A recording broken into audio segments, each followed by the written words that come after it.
Alright everyone, it's Hugh Sweeney here, back with another video. Now if you're into the Osmo Pocket 3, you'll already know that there's a lot of review and tutorial videos on this great little camera on YouTube already.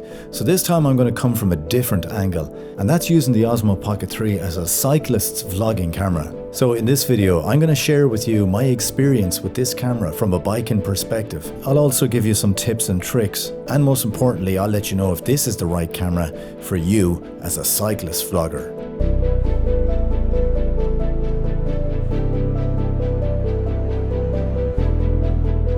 Why would I recommend the DJI Osmo Pocket 3 as a camera for cyclists?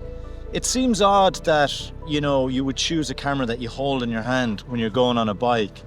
But just bear in mind that a lot of cyclists, they bring their mobile phones with them and they're always, flipping them out, taking a little few shots, taking pictures. And I gotta say that holding this in your hand is a hell of a lot easier than holding your mobile phone. So if you're going to bring a camera with you that you're going to have in your hand, it might as well be one that's ideally suited. So for vlogging on the bike with the Osmo Pocket 3, you have a super light camera that you can just hold in your hand for long periods of time. I'm cycling now for quite a bit, just holding the camera out, not tired at all, and I love that about the Osmo Pocket 3. Okay, let's outdo the cars. Let's take on this Opel Corsa. And then of course you have the stabilization. This thing is just brilliant at giving you silky smooth, dead level gimbal shots, which look gorgeous. The bike glides along effortlessly, and remember that when you're cycling a bike, you're not going to have that bobby thing, where you're walking. So you're going to get those lovely sort of drone-like shots. So that's why I really recommend the Osmo Pocket 3 for cyclists. Hopefully that worked out okay. Hopefully I'm getting good sound there now. One of the great advantages of using the Osmo Pocket 3 on your bike as a cycle vlog camera is actually the microphone. You can just clip it on and you'll know that it's going to get fairly good sound. And I found that the windshield on this acts very well, and even in windy conditions like today, you still get usable audio. It's absolutely blown a gale. I mean, it's ridiculously windy to the point that this is probably a bad idea. Now, it's not going to be perfect. Obviously, a camera day is going to work well, but generally speaking, if you've got a little lav mic clipped onto you, you can put it somewhere that it might be out of the wind a small bit. You could even mount it on your handlebar if you wanted and have it facing away from the wind as you're cycling, so it's facing in reverse. So audio is going to probably be better than your average sort of vlogging camera, and it's going to be miles better than your phone. So that's another reason that I really like the Osmo Pocket 3 as a cycle vlog camera. God, it's windy. So when it comes to ease of use on the bike when you're cycling, you do have to kind of put this thing in and out of your pocket, but I will say that it's not that hard to do it. All I got to do is just turn it off, flip it this way, and then with the jacket like this, obviously I've got the microphones here, but I just slip it into the pocket here and zip it up. I don't bother with the case. It's fine without the case for me, especially if it's just in a light pocket like that. So it's very ergonomically friendly. And remember that when you're on the bike, all you got to do is flip it out like that, and in 2 seconds you're actually recording.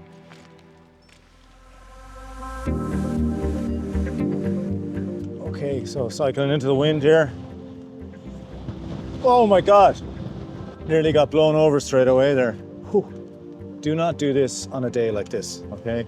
So I'm in manual exposure here, which is kind of tricky to manage. The Osmo Pocket 3 is a little bit tricky to keep exposed correctly in manual mode. But with the help of an ND filter, if you manually set your exposure correctly, it might be worth it because you'll get that correct shutter speed, which will give you the perfect amount of motion blur, which is always good when you want to get nice, smooth cinematic shots. And if you're shooting in darker situations or around artificial lights, you can also avoid that annoying flickering that's caused by filming with a fast shutter speed. Thank you. So what's the downsides of cycling with Osmo Pocket 3? Well, firstly, obviously, the fact that it's designed to be handheld really is a bit of an issue.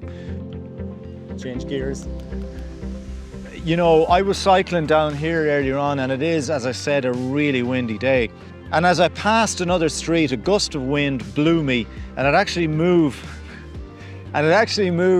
me laterally about 2 meters. Now, if I was holding the Osmo in my hand for that, it wouldn't have been good. I was able to control the bike, and luckily a car didn't hit me, But yeah, look, safety first. So if you are doing any of this kind of stuff, just be careful and maybe don't pick a day like today where it's blowing about 50-mile-an-hour winds.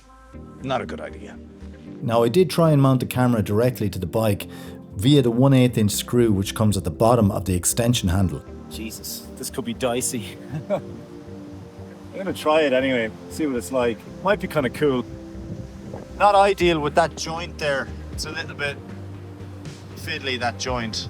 Just want to make sure that my legs don't hit it. So the bracket isn't going to go anywhere, but the Osmo, maybe. So it's not really designed for this. Now, you could look into getting some sort of Z-mount dampener. Not something I tried, but definitely something of interest if you really want to mount the camera onto your bike. Honestly though, I'm more than happy with using this camera in my hand. I find the Osmo Pocket 3 very, very good at focusing. It's just always on point, but it does take a second or two sometimes. You will want automatic focus if you're flipping forward and back between your face and the view ahead. But sometimes you'll notice that it just takes a second to lock on focus as you flip the camera around. Also, sometimes I notice that it loses focus for a split second if it hits a few bumps or something like that. So if you are filming continuous forward moving shots, it could be an idea to actually just use manual focus. Crazy people. So another thing I quite like about the Osmo Pocket 3 for vlogging on the bike is the actual battery and the handle that comes with it. I'm just shooting all morning now, and there's plenty of battery left. And likewise for the microphone, there's just loads of battery left. And this was only on 10% battery when I was getting ready, and I just charged it for a couple of minutes and it went up to 80%. So the battery seems to be great. And likewise for the Osmo itself, it just charges up really quick and then you get great battery life out of it. Now, there is a bad habit you can slip into in which you will just tend to leave the camera recording. So you have to be a little bit more thoughtful on, you know, not just recording everything on the bike, just record the important bits. If you're going through a nice area, or if you want to do a little piece to camera, then record. My advice would be to just be kind of efficient with your recordings, because what can happen is you just record too much content. And also you might fill up your card. Then you might get frustrated trying to delete files and you're worried about deleting stuff that you might want to use. So, because when you're out on your bike and you film little bits here and there, you'd be surprised how quickly you will build up different clips, and lots of different clips is better than just, you know, running the camera and filming the whole trip. You just do not want to do that. Now remember, just like what I did today, you don't need to just use one camera when you're on your bike. Why not just bring your little action camera if you've got one lying around? So I've decided to just take out this little thing here. It's called a spider crab. It's from iFootage. Now, I absolutely love these things. They're so convenient. And I've decided to put the Osmo Action up here, pointing down on the handlebars, and it'll give me a little bit of a view. It's going to film down this way. It could look kind of cool. It's wide angle. So just going to see what this looks like for the crack. Now, I will say, since I got these things, they're just phenomenal. If you don't have iFootage spider crabs, you're not at the races. So get yourself these. They're so convenient. And I'm just going to try this now and see what it's like. Hopefully I won't hit my knee. The reason I mounted the Osmo Action 2 to the bike's crossbar via the spider crab was to get B-roll of the Osmo Pocket 3 in my hand as I cycled. I was actually surprised at how well it looked. Previously I had mounted it directly to the handlebar.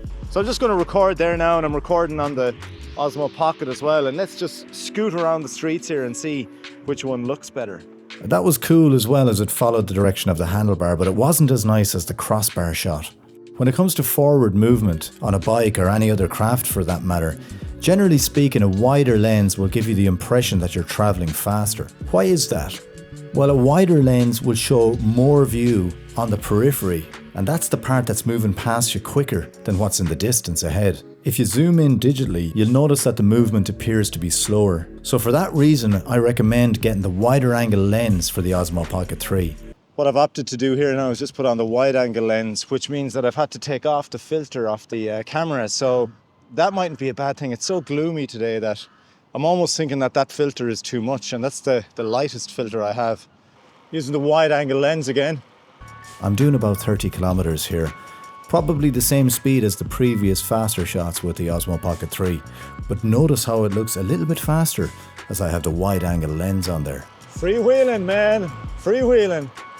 With the Osmo Pocket 3, I find that if you shoot towards the light, it's going to result in sort of muddy, gloomy looking images. So do try and shoot in a way that the lighting brings out the colour in the image. It's always going to look better. I've managed to evade most of the rain, and here I am at the coffee shop. How's the exposure now that I've taken off the filter and all that? Back to the normal lens. Decided to ditch the wide angle lens because because sometimes people just beep at you because you're holding the camera. Thank you. Other times they know you, so you have to give them the benefit of the doubt and wave. So yeah, back to the normal lens here.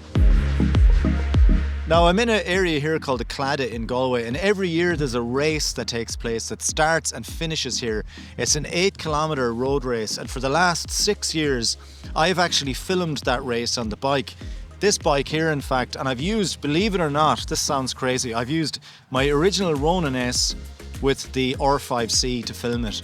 And I filmed it last year, and I tried to cycle around with the runners, and these guys are going incredibly fast. So I have to keep up with them on the bike, and last year cycling around with them, holding the Ronin S and the R5C with the big heavy 15 to 35 lens and a filter on it. And I gotta say that the footage I got, even though it was nice, it would have been just fine with this device here. I could have used the Osmo Pocket 3 for that race, and I would have been a lot more comfortable, and I think the people who hired me to do it as well would have been just as happy with the footage from the Osmo 3. So next year, or sorry, should I say this year, because it's coming up in August, I think I'm just going to use the Osmo 3 for that race. I think it's going to be fine, and it's going to be so much easier. I'm one of these rare cyclists that likes to stop at traffic lights. Just not something Irish people seem to do. Bikers. So overall, I just think the Osmo Pocket 3 is the ultimate little camera to bring with you on bike excursions. It's going to give you those lovely, silky smooth, drone-like shots from the bike. You're not going to get that bobbing that you do when you walk with the camera. You can move it about, you can face yourself, you can face the street in front of you to the side, you can lift it up and point it down and do all really cool stuff with it on the bike, just once you're careful and thoughtful. And luckily, so far, since using this camera, I haven't had any crashes or any drops or anything. So thanks for watching the video, guys, from a very cold and blustery Galway city. Until the next video, from myself, Hugh Sweeney, it's over and out. Do subscribe to the channel if you can. It's always nice to get new subscribers, guys, so you know what to do. A thumbs up is good on the video, and a comment will be answered by myself if you leave one. And I always like to get comments. So now it's time to get out of here before it rains. I'm going to jump on my bike, probably get another coffee, and I'll see you guys in the next video. Hiya. You okay with being on camera? Sorry, I'm doing a vlog here about this. No, you just look familiar. Yeah, I'll just get you stepping back and then hand it out to me. Thanks a million. Big smile. Lovely.